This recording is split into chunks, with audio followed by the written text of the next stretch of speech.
Guys, math का puzzle solve करने से ना दिमाग बहुत तेज होता है। तो चलो मैं आपसे एक मैथ का सिंपल सवाल पूछता हूं। सपोज करो कि आपके पास एक मैथ का इक्वेशन है जिसमें लिखा हुआ है 5 plus 5 plus 5 plus 5 is equal to 555।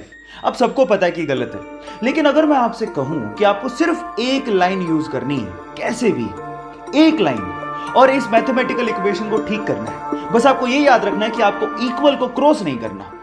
करके दिखाओ, कैसे करोगे? 10 सेकंड का टाइम देता हूं।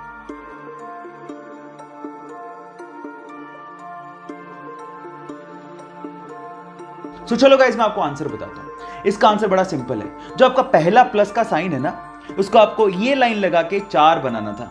अब ये कितना हो गया? 545 plus 5 plus 5 is equal to 555। Math का इक्वेशन ठीक हो गया। आपको ये पजल कैसा लगा, चैट सेक्शन में लिखना मत भूलिएगा।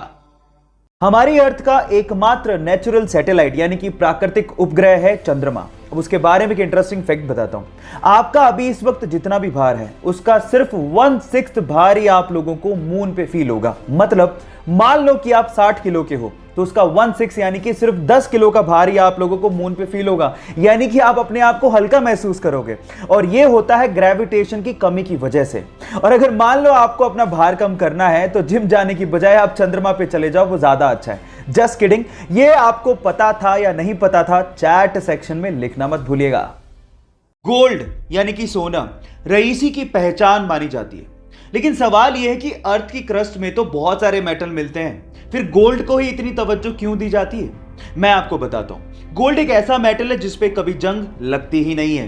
एक्चुअली जब भी कोई मेटल ऑक्सीजन और मॉइस्चर के कांटेक्ट में आता है, तो उस पर जंग लगनी शुरू हो जाती है। जैसे कि लोहे का ब्राउन हो जाना, चांदी का काली हो जाना, कॉपर का ग्रीन हो जाना, ये सब कोरोजन यानी कि जंग लगने की वजह से ही होता है। लेकिन गोल्ड एक अनरिएक्टिव मेटल है जो ऑक्सीजन और मॉइस्चर के साथ रिएक्ट करता ही नहीं है। इसीलिए अर्थ की क्रस्ट से जब सोने को निकाला जाता है, तो उसे प्रोसेस करने तक की जरूरत नहीं पड़ती, क्योंकि वो प्योर फॉर्म में ही पाया जाता है।